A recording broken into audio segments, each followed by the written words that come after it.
During holiday lunch, my mom told me to leave and quit depending on the family. I calmly packed my things, then let them know they'd just lost every financial perk I was providing. Her face went completely blank. You know, there are moments in life that just shatter everything you thought you knew. For me, that moment came like a punch to the gut, right in the middle of Thanksgiving dinner, when my own mother pointed a finger directly at me, in front of 20 relatives, and accused me of being a financial leech, demanding I leave her house. But what none of them knew, was that for the past 3 years, I had been the only thing keeping their world from falling apart. It was a perfectly normal Thanksgiving, or at least, as normal as it gets with my family. I was, I'll admit, on my third helping of turkey when Mom stood up, her voice cutting through the holiday chatter like a knife. "Nick," she said, her gaze locked onto me, "I think it's time for you to leave. And frankly, it's time you stopped being such a financial burden on this family." The dining room went absolutely dead silent. You could literally hear a pin drop. My cousin Bradley, the family's supposed golden boy, froze mid-chew, his mouth slightly open. Aunt Carol's wine glass stopped halfway to her lips, a perfect crimson droplet threatening to spill. My younger sister, Emma, looked like she wanted the earth to just swallow her whole, right there under the table. And my dad, David? He suddenly found the mashed potatoes on his plate absolutely fascinating, refusing to meet my eyes. It was a cowardly move, and it stung. I just calmly set my fork down, letting the metallic clink echo in the silence. I looked around at all those shocked faces, all those eyes suddenly on me, and I just said, quietly, "All right then." Then I stood up. What they didn't know, what not a single soul in that room had even the faintest clue about, was the crushing irony of it all. For 3 long years, I had been the secret pillar holding up their entire comfortable existence. As I walked up the creaky stairs to my old childhood bedroom, the uncomfortable murmur of voices slowly resuming below followed me. That bedroom, you know? It was the same room where I'd spent countless nights in high school, hunched over a desk, teaching myself computer programming, dreaming of making something of myself. My parents, back then, had worried constantly about my future. Now, pulling my old duffel bag from the closet, a bitter smile touched my lips. They had been so wrong about everything. 3 years before this nightmare Thanksgiving, my dad lost his job. The Riverside manufacturing plant, where he'd worked his whole life, downsized, letting go of 60% of its workforce. Dad was 52, and suddenly he was competing for jobs that paid half of what he used to make, up against younger, hungrier workers. Within 6 months, the bank notices started coming, 2 of them. Our house, the one I grew up in, the one they cherished, was facing foreclosure. I'd overhear my parents having these hushed, desperate conversations behind closed doors, thinking Emma and I couldn't hear. But we could. I could. And that's right around when my consulting business really started taking off. After college, I'd spent 4 years grinding, building relationships with small community banks across the Midwest. My specialty? Custom software solutions that streamlined their financial systems while keeping that personal touch these smaller institutions prided themselves on. By the time Dad lost his job, I was pulling in over $200,000 a year. But I lived modestly, in a tiny apartment, driving a 7-year-old Honda Civic. I didn't need much. I started small, you know? An anonymous payment to catch up their mortgage. A mysterious check that covered their overdue utility bills. It escalated from there. I even created fake scholarship foundations for Emma's college tuition. We're talking official-looking paperwork, seals, everything.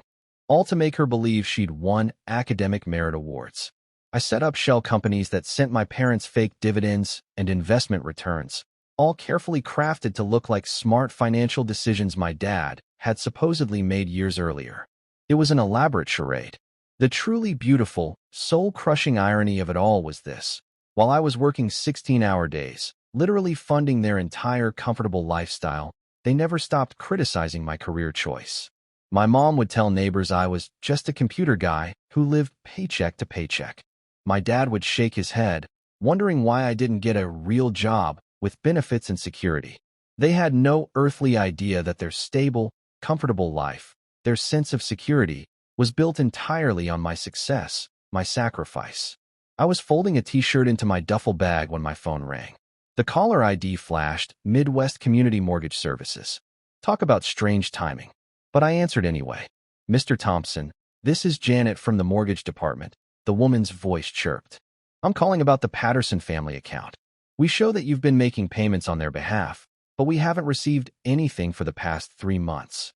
The account is severely delinquent, and we need to discuss payment arrangements immediately to avoid foreclosure proceedings.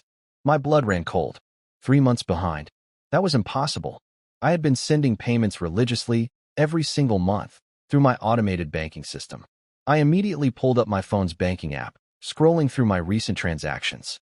There they were, clear as day. Monthly payments of $2,400 to Midwest Community Mortgage, sent electronically on the 15th of every month for the past 90 days. Ma'am, I said, my voice tight. I'm showing payments sent on September 15th, October 15th, and November 15th. Are you certain they haven't been received? Sir, she replied, her tone firm. I'm looking at our system right now. The last payment we received from you was August 14th. After that, nothing.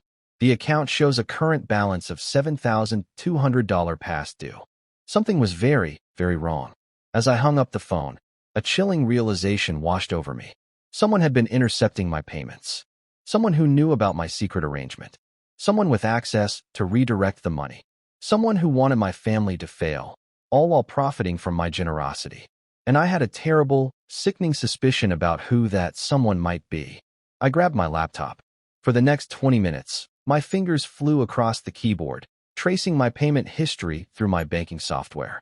As someone who specialized in financial systems, I knew exactly where to look for irregularities. What I found made my stomach plummet. For the past 6 months, my mortgage payments hadn't reached Midwest Community Mortgage. Instead of going to account number 447,821 under my parents' names, they had been systematically rerouted to account number 448103, under a different name entirely. A name I recognized immediately. Bradley Patterson, my 28-year-old cousin, the one who worked as a junior loan officer at Riverside Community Bank. Bradley, who was sitting downstairs right now, probably enjoying his second helping of my money-funded turkey dinner. I dug deeper, tapping into banking networks most people could never navigate. What I discovered wasn't just a simple mistake. It was a carefully orchestrated theft that had been going on for months. Bradley hadn't just stolen my mortgage payments. He had been intercepting various payments I made for the family, redirecting them into his own accounts. The utility payments I sent to keep their lights on, 70% had been skimmed off the top. The car payments for my father's truck, Bradley had been pocketing half, while making just enough minimum payments to keep the vehicle from being repossessed.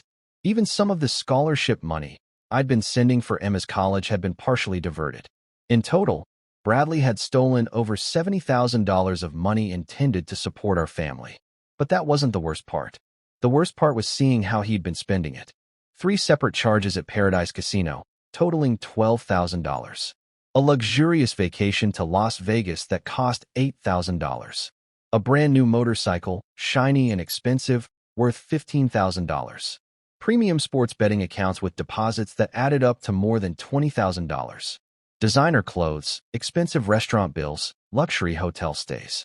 It painted a picture of a full-blown gambling addiction, funded entirely by my family's security. While my parents worried about making ends meet, believing they were surviving on fake government assistance and imaginary investment returns, Bradley was living it up on money meant to keep them housed and fed.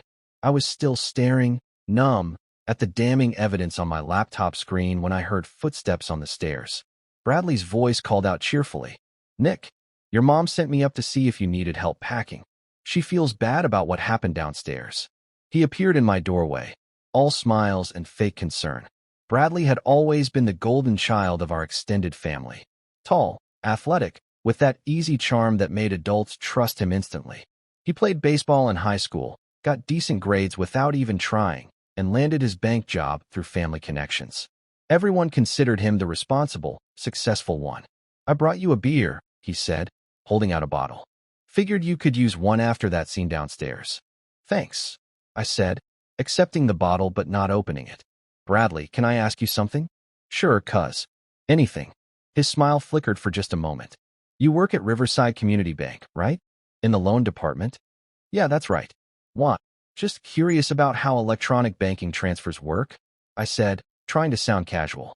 You know, the technical side of things. I've been having some issues with my business payments lately. He relaxed slightly. Oh yeah? Electronic transfers can be tricky.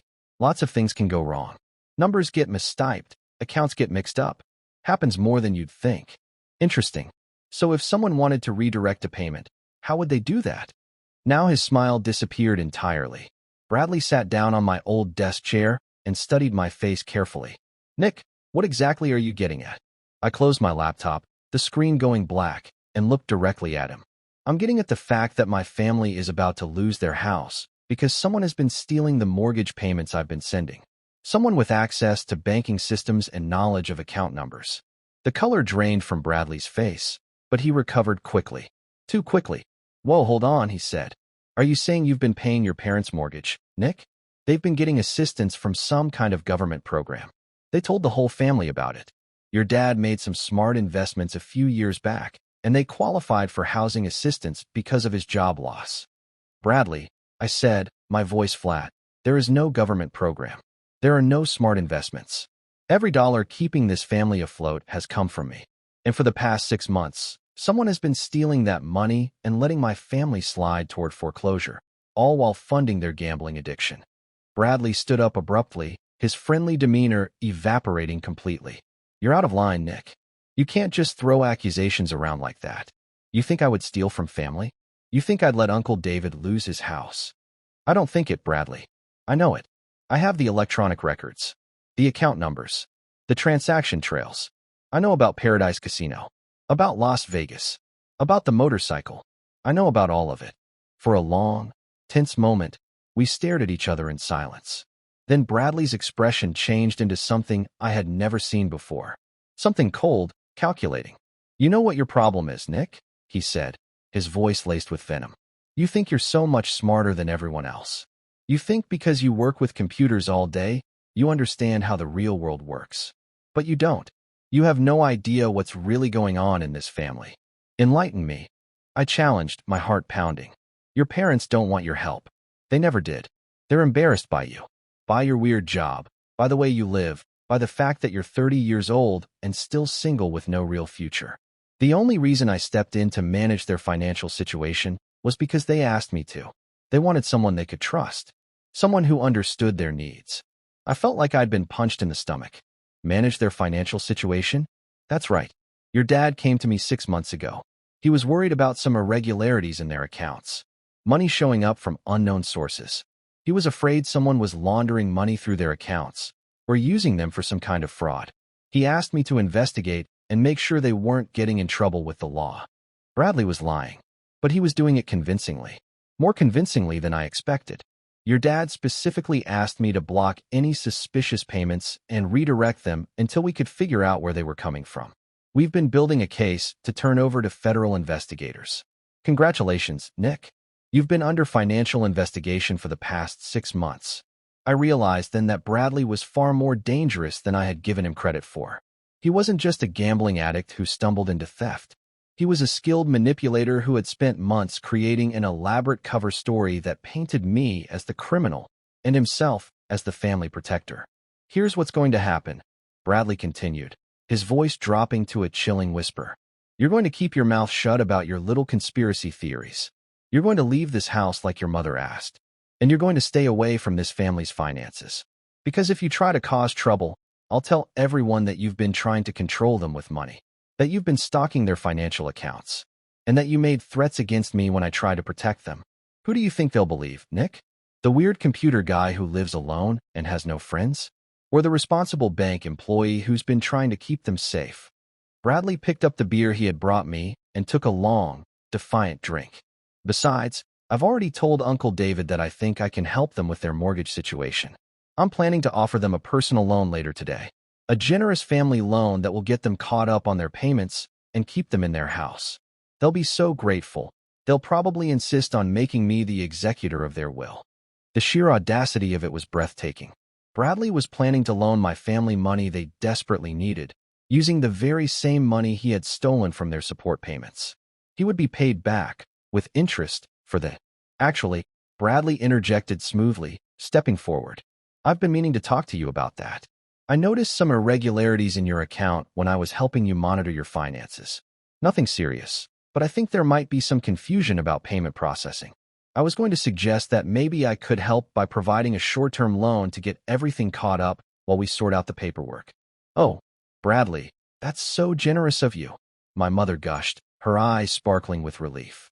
"That's what family is for," he replied, looking directly at me as he said it, a triumphant glint in his eyes. I excused myself and walked out onto the back porch, where I could hear my family through the open window, continuing to praise Bradley's generosity and responsibility, while discussing my apparent inability to manage basic adult responsibilities. "I just don't understand where we went wrong with Nick," my mother was saying, her voice a low lament. "Emma turned out so well, but Nick seems lost. He's 30 years old and still can't afford to fix his own car." "Some people are just late bloomers," my father replied. "Maybe this will motivate him to finally get his act together." "I hope so," Emma added. "It's embarrassing when people ask what my brother does for work. I mean, computer consulting sounds impressive, but obviously it doesn't pay well if he can't even afford car repairs." "Maybe he should consider going back to school," suggested Aunt Carol. "Having a trade or something more stable. Bradley's always said that people in the financial industry do well." My mother chimed in. "Perhaps Nick should consider following his example." Standing on the porch in the cold November air, listening to my family discuss my failures, while wearing clothes and jewelry purchased with money I earned, I finally understood the true nature of the people I had been sacrificing for. They weren't just ungrateful. They were cruel. They were small-minded, selfish people who had built their comfortable lives on my generosity, while simultaneously convincing themselves that I was the family disappointment. And they were about to learn exactly what disappointment really felt like. But first, I needed to gather more evidence. I pulled out my phone and started recording. Then, stepping further away from the house, I called my business attorney, Sarah Thompson. Sarah had handled my corporate contracts for 3 years, and I trusted her completely. More importantly, she specialized in financial crime and family law. "Nick, you're calling on Thanksgiving," she said, her voice immediately serious. "This must be serious." "Sarah," I began, my voice tight with a mixture of anger and resolve. "I need legal advice about a complicated situation involving theft, fraud, and family finances. How quickly can you review financial documents and build a case?" "Depends on the complexity, but I can work over the weekend if it's urgent." "What are we looking at? Fines, lawsuits, federal charges?" I explained the situation in detail: the 3 years of family support, Bradley's systematic theft, the redirected payments, the upcoming foreclosure. Sarah listened without interrupting, occasionally asking for clarification on dates and amounts. "Nick, this is a federal crime," she finally said, her voice grave. "Wire fraud, bank fraud, possibly money laundering. We're talking about felony charges that could result in serious prison time. How much documentation do you have? Complete electronic records of every transaction. Banking statements, account numbers, routing information, and evidence of where the stolen money went. I can also prove the family believed they were receiving government assistance and investment returns that don't exist." "Good. What do you want to achieve here? Civil prosecution? Civil recovery? Family reconciliation?" I thought about my mother's public humiliation, my father's lecture about responsibility while wearing clothes I bought him, Emma's embarrassment about my supposed failures, and the family's complete dismissal of my request for $50 in help. "I want justice, Sarah, but I also want them to understand what they've lost. Is there a way to stop all financial support immediately while protecting myself from tax consequences?" "Absolutely. In fact, you should have structured this differently from the beginning. Anonymous gifts to family members without proper documentation create massive tax liabilities for you. We need to immediately establish that you're ceasing all financial support and transfer legal responsibility back to them. How quickly can you make that happen?" "I can file emergency paperwork tomorrow that terminates your financial obligations and establishes a clear legal separation between your finances and theirs. I can also prepare the criminal complaint against your cousin and file it with federal prosecutors by Monday." "Do it. All of it." "Nick, I need to ask, are you prepared for the consequences of this? Your family is going to face foreclosure, repossession, and significant financial hardship. Your cousin is going to prison. This will likely destroy your family relationships permanently." I looked through the window at my family, still discussing my character flaws while planning how to spend Bradley's generous loan of money stolen from their own support payments. Sarah, I said, my voice steady. They've already destroyed our relationship. They just don't know it yet. All right, I'll need you to send me every financial document you have tonight. Bank statements, transaction records, payment confirmations, everything. Can you do that? Absolutely. One more thing. Do you want to give them a chance to make this right before we file criminal charges? Sometimes family situations can be resolved without involving law enforcement. I'm going to give them exactly one chance, but they'll need to earn it. After hanging up with Sarah, I called my accountant, James Rodriguez.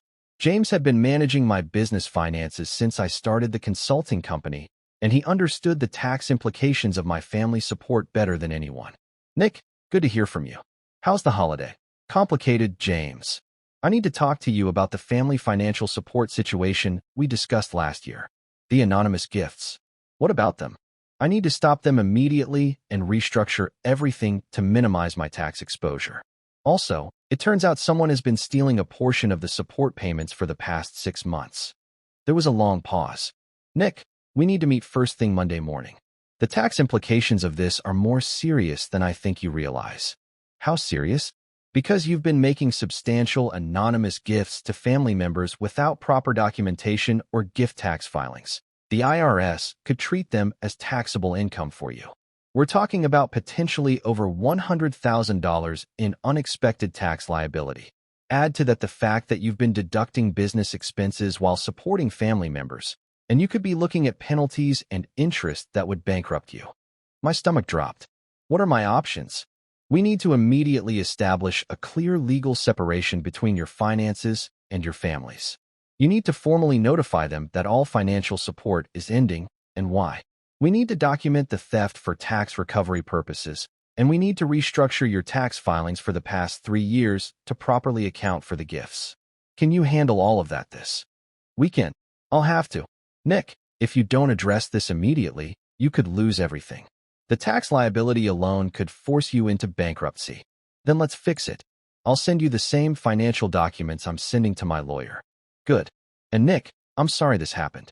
Your family has no idea how lucky they've been to have someone like you looking out for them. They're about to find out. After ending the call with James, I sent both professionals complete documentation of my 3 years of family support. Transaction records, bank statements, payment confirmations, account numbers, routing information, and detailed spreadsheets showing exactly how much money had gone to each family member for each purpose. The total was staggering. Over $300,000 in mortgage payments, utilities, car payments, insurance premiums, college tuition, and miscellaneous support. Money that allowed my family to live comfortably while believing they were successful and independent. Money that was about to disappear completely. While I was organizing the financial documents, my phone buzzed with a text from Bradley. Hope you're not planning to cause any trouble, because would hate for this holiday to get any more unpleasant. I replied, don't worry, Bradley. I think everyone's about to get exactly what they deserve. His response came back immediately. Glad we understand each other. But Bradley had misunderstood completely. He thought he had intimidated me into silence. He thought his threats and manipulations had convinced me to quietly disappear and let him continue stealing from my family while playing the role of their financial savior. He had no idea that I was about to systematically dismantle the comfortable illusion he had helped create and expose everyone's true character in the process. I spent the next hour documenting the family's behavior on my phone. Their discussions of my supposed financial irresponsibility. Their refusal to help with my fake car emergency. Their praise for Bradley's generosity with stolen money. Their complete dismissal of my value to the family. I also researched the legal consequences Bradley was facing. Wire fraud carried a potential sentence of 20 years in federal prison. Bank fraud added another 30 years. The monetary theft exceeded $50,000, which elevated the charges to serious felony level. But more than the legal consequences, I thought about the social consequences my family was about to face. They had spent months bragging to neighbors and friends about their good fortune, their mysterious government assistance and smart investment returns, their successful children and their own financial wisdom. When the truth came out, they wouldn't just lose their house and cars. They would lose their reputation, their pride, and their position in the community. People they had bragged to would realize they had been living a lie built on their own son's secret generosity. And they would have to face the fact that they had driven away the person who had been keeping them afloat, not through malice or betrayal, but through simple cruelty and ingratitude. As I finished my preparations, I could hear the family inside making plans for Black Friday shopping and discussing their Christmas gift lists. They were making plans funded by money they didn't have, for a lifestyle they hadn't earned, completely unaware that their comfortable world was about to collapse. But I was going to give them one chance to do the right thing. One chance to show they were capable of acknowledgement, gratitude, and basic human decency. If they failed that test, they would learn what it really meant to rely on themselves. I walked back into the house to find something that made my blood boil. My family had gone upstairs to my bedroom and was actively going through my belongings, apparently deciding what to do with my things now that I was moving out. My mother was sitting on my bed with a box, carefully packing my high school baseball trophies and academic awards. Bradley's children would love these, she was saying to Aunt Carol. They're just gathering dust up here anyway. My father was boxing up my old books, including first edition novels I had collected over the years and technical manuals that had cost me hundreds of dollars. Emma can use these for her college courses, he announced. No point in leaving valuable books unused. Emma herself was going through my dresser drawers, pulling out clothes and accessories. Some of these sweaters would fit me perfectly, she was telling my cousin Jennifer. Nick never really had much fashion sense anyway. But the scene that made me see red was Bradley sitting at my old desk, rifling through my laptop bag and looking at my business documents with obvious curiosity. Bradley, I said, my voice dangerously low. What are you doing with my laptop bag? He looked up with that same charming, fake smile. Oh, just making sure you didn't leave anything important behind. Your mom asked me to help pack your technical stuff since she doesn't understand computers. I didn't ask you to go through my business documents. Relax, cuz, I'm not reading your corporate secrets, just trying to be helpful. He held up a folder containing client contracts. Although, I have to say, for someone who makes a living with computers, you don't seem to have much business coming in. Most of these contracts are pretty small. The rest of the family paused their treasure hunting to listen to Bradley's assessment of my apparent business failures. Actually, I said calmly, those are just the local contracts. My major clients are handled through a different file system. Sure they are, Bradley replied with a condescending chuckle. Look, Nick, there's no shame in struggling. We all have to start somewhere. Even when you get back on your feet, you can apply for a position at the bank. I might be able to put in a good word for you. How generous. That's what family is for. Of course, you need to work on your attitude first. Banks don't hire people who can't handle stress or criticism professionally. My mother looked up from packing my trophies. Bradley's right, Nick. Your reaction to my comments earlier was really inappropriate. I was just trying to help you understand that you need to take more responsibility for your life.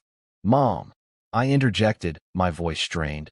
I've been trying to tell you something important about our family's financial situation.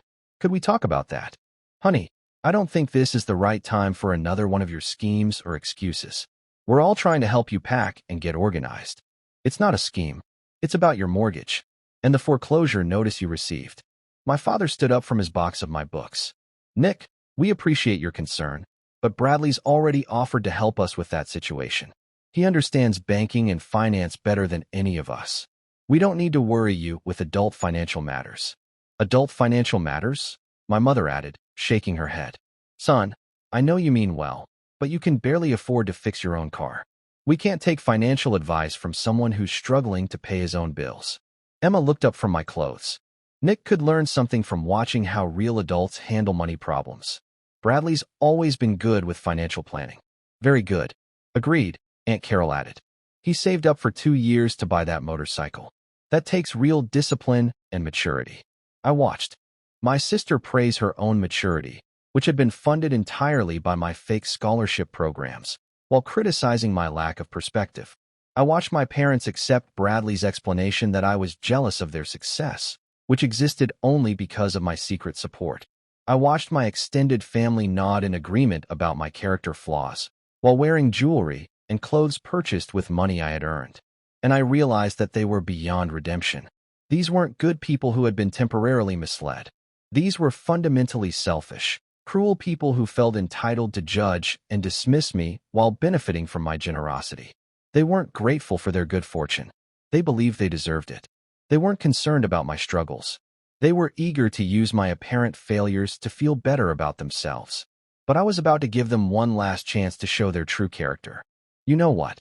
I said, sitting down on my bed next to the box of my childhood trophies. "You're all right. I have been stressed about my financial situation, and I have been feeling resentful about other people's success. Maybe I should just accept that some people are better at managing money and making smart decisions." The room relaxed slightly. My apparent surrender to their logic seemed to satisfy everyone. "That's a healthy attitude," my mother said approvingly. "Admitting you have room for improvement is the first step toward personal growth." "Exactly," Bradley agreed, a smug grin spreading across his face. "And Nick, I want you to know that if you ever need financial advice or guidance, I'm here to help. I've learned a lot about money management through my work at the bank." "I appreciate that, Bradley. Actually, could you help me understand something? You mentioned that my parents qualified for government assistance programs. How exactly do those work?" "Well, there are various federal and state programs designed to help families during economic hardship. Housing assistance, utility subsidies, things like that. The paperwork can be complicated, but I helped your parents navigate the application process." "And the investment returns my father mentioned? Your dad was smart enough to put money into some technology sector investments several years ago. The returns have been providing steady monthly income that's helped supplement the assistance programs." I nodded thoughtfully. "That's amazing. Monthly dividend payments from technology stocks, plus government assistance that covers mortgage and utility payments. You must have really helped them optimize their financial situation." "I try to look out for family," Bradley said modestly, puffing out his chest. "It's been such a blessing," my mother added, her eyes shining. "We went from facing foreclosure to having a comfortable, stable income. Bradley really saved us. And the best part," my father chimed in, "is that we don't have to rely on our children for support. We're completely self-sufficient now." "Self-sufficient," I repeated slowly. "That's wonderful.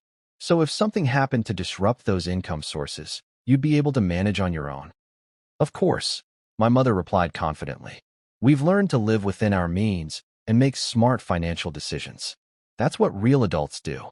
Unlike some people," Emma added, with a meaningful look in my direction. "Well," I said, standing up and walking toward my bedroom door, my heart hammering in my chest. "In that case, I have something important to tell all of you.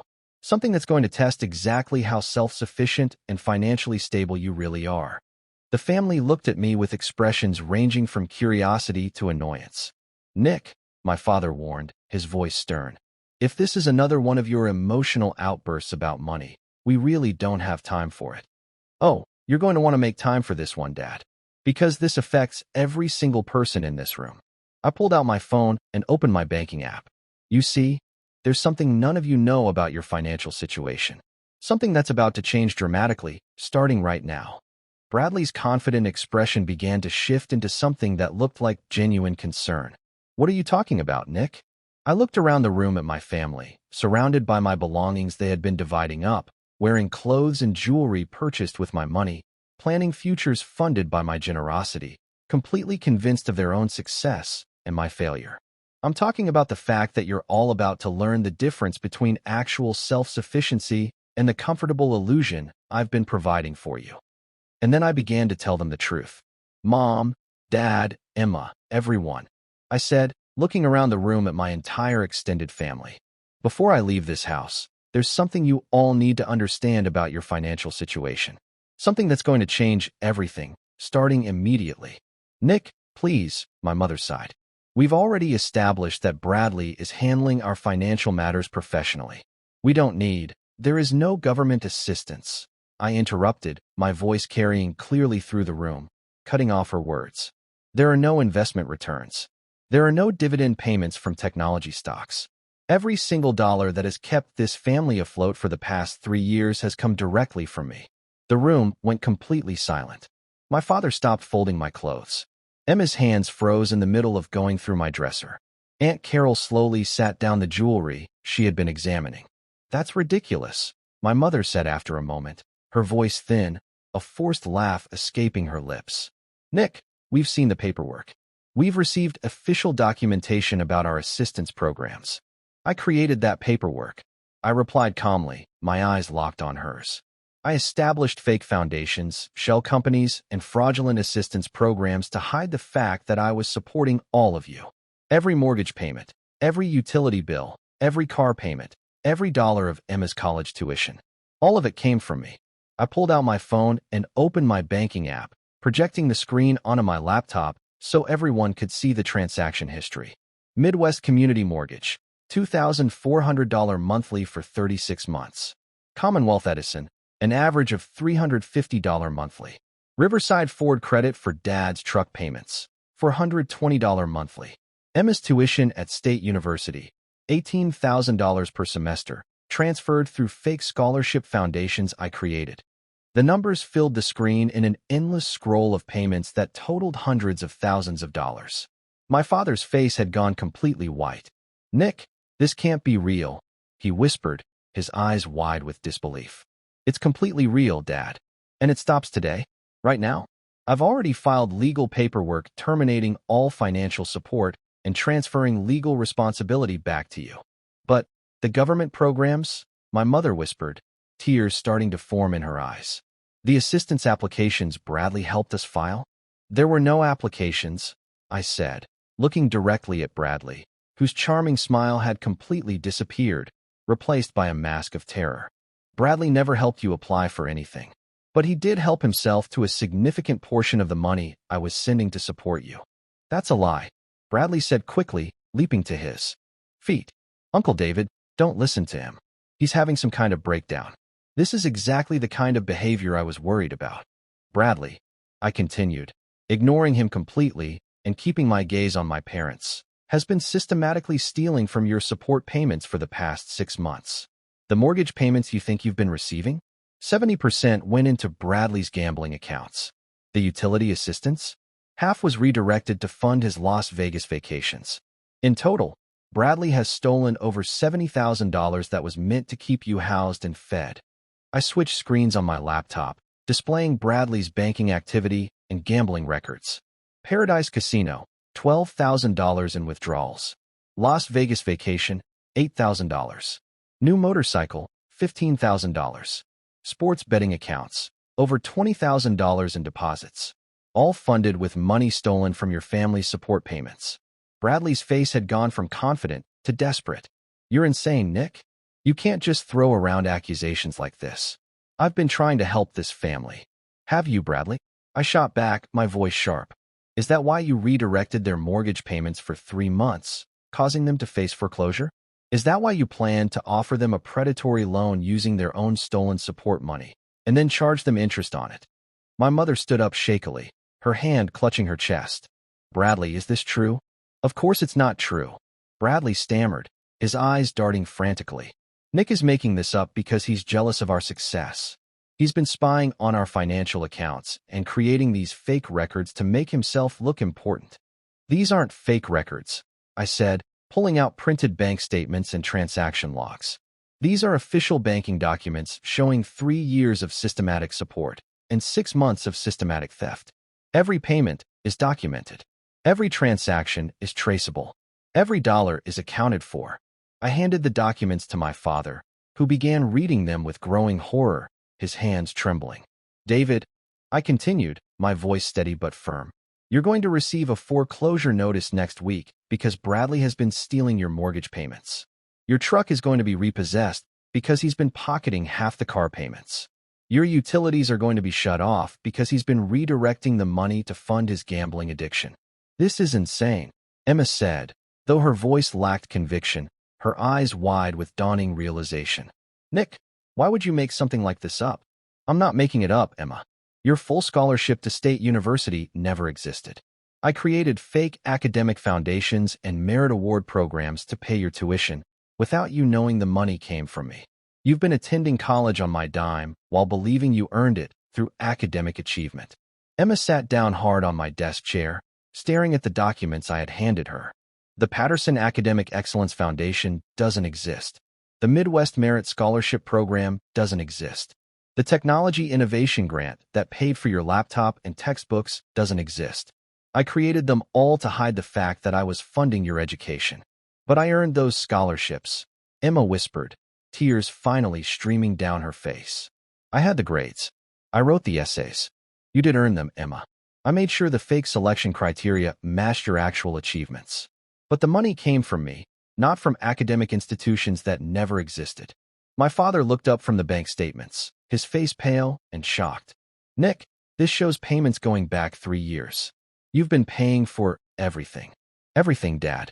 The house, the cars, the utilities, Emma's education, even the Christmas and birthday gifts you thought you were buying with investment returns. All of it came from my consulting business while I lived in a modest apartment and drove a 7-year-old Honda Civic. But why? My mother asked, tears starting to form in her eyes. Her voice choked with a mix of shame and grief. Why didn't you tell us? Because I knew you'd refuse the help out of pride, and I couldn't stand watching you lose everything.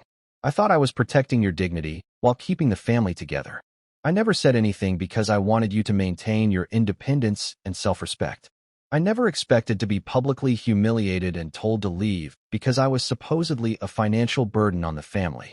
The room fell completely silent, save for the quiet sobs Emma tried to stifle. So when you asked for $50 for car repairs, my father began, his voice hoarse. I was testing you. I wanted to see if the family I had been secretly supporting for 3 years would help me with a small emergency. You refused and lectured me about financial responsibility while wearing clothes and jewelry I paid for. Bradley made one last desperate attempt to control the narrative. Even if Nick did help with some payments, that doesn't prove I stole anything. He's paranoid and unstable. He's been tracking our family's private financial information without permission. Bradley, I said, turning to face him directly, my voice ice cold. I have security camera footage from Paradise Casino showing you gambling with money that was supposed to pay my family's mortgage. I have hotel receipts from Las Vegas, paid for with redirected utility money. I have purchase records for your motorcycle, bought with stolen family support funds. I have detailed financial records showing exactly when you gained access to my family's account numbers and began redirecting their payments. I pulled up the final, damning piece of evidence on my laptop screen. Most importantly, I have recorded conversations from earlier today where you admitted to intercepting payments, threatened to frame me as financially abusive, and detailed your plan to loan my family their own stolen money at 8% interest. Bradley's face collapsed completely. You recorded our conversation? Every word. Including your confession that you manipulated my mother into believing I was jealous and resentful of their success. Including your threat to destroy my reputation if I exposed your theft. Including your plan to eventually gain control of their house through predatory lending. The room erupted in shocked voices as the family members began to understand the full scope of what had been happening. Bradley stole from us? Aunt Carol asked incredulously, her hand flying to her mouth. While we were criticizing Nick for not helping the family, Uncle Tom added, his face a picture of dawning fury. While Nick was actually paying for everything, Jennifer whispered, tears welling up in her eyes. Oh my God, I need to sit down, my mother said, lowering herself onto my bed, her face pale. Nick, I called you a financial leech in front of everyone, while you were secretly supporting our entire family. You did, Mom. You told me to stop relying on the family while I was actually supporting the family. You refused to help me with $50 while living in a house I was paying for. And Bradley, my father said slowly, his voice laced with an emotion I couldn't quite decipher. You were stealing from us while pretending to help us. Bradley's confident demeanor had completely crumbled. It's not what it looks like. I was going to pay everything back. I just needed some short-term funds to cover some investments that went wrong. Gambling debts, I corrected, my gaze unwavering. Not investments. Gambling debts that you covered by stealing from your own family's security. And you were going to charge us interest on our own stolen money? My mother asked in disbelief, a new wave of hurt washing over her. I was trying to help. I thought if I could just get back to even, I could repay everything, and no one would have to know. By letting us face foreclosure, my father demanded, his voice rising. By planning to take ownership of our house. The family's shock was turning to a palpable anger as they realized the full extent of Bradley's betrayal and their own mistreatment of me. Nick, Emma said through her tears, I'm so sorry. I had no idea. We all thought We believed. You believed what you wanted to believe, Emma. I cut in, my voice softening just slightly. That you were successful and independent while your brother was a failure. It was easier to accept that narrative than to question how your comfortable lifestyle was possible. But we didn't know, my mother protested, finally looking at me with genuine distress. How could we have known? You could have questioned how a family facing foreclosure suddenly received perfect financial assistance with no paperwork or requirements. You could have wondered how Dad's supposed technology investments provided exactly enough monthly income to cover your specific bills. You could have been curious about why your good fortune coincided perfectly with my career success. But you didn't want to know, because knowing would have complicated your sense of independence. I closed my laptop and looked around the room at my family, a profound sadness settling over me. So here's what happens next, I said, my voice firm. All financial support stops immediately. The mortgage payments, utility assistance, car payments, and college funding end today. You have 1 week to make arrangements for your actual financial responsibilities before the foreclosure proceedings begin. 1 week? My father asked desperately, his face etched with panic. Nick, we can't possibly. You're self-sufficient, remember? I reminded him, my voice devoid of emotion. You told me just an hour ago that you were completely independent and didn't need to rely on your children for support. Now you get to prove it. But Nick, my mother pleaded, her voice cracking, surely we can work something out. We're family. We made mistakes, but we can fix this. I looked at the woman who had publicly humiliated me in front of 20 relatives, who had refused to lend me $50 while living in a house I paid for, who had spent the evening criticizing my character while praising my thief cousin. We can discuss the possibility of rebuilding our relationship, Mom. But first, you're all going to experience what it's actually like to be financially responsible for yourselves. You're going to learn the difference between earned success and supported comfort. And you're going to face the consequences of your choices without my protection. I picked up my duffel bag, which now felt impossibly light, and headed for the door. Nick, wait. Emma called after me, her voice ragged with tears. Where are you going? What are we supposed to do? I turned back to look at my family one last time. They were sitting among the boxes of my belongings they had been dividing up, surrounded by evidence of their own ingratitude and cruelty, finally understanding the true source of their comfort and security. Emma, I said, my voice steady, you're going to do exactly what you've been telling me to do all day. You're going to take responsibility for your own lives, learn to manage money properly, and stop relying on other people to solve your problems.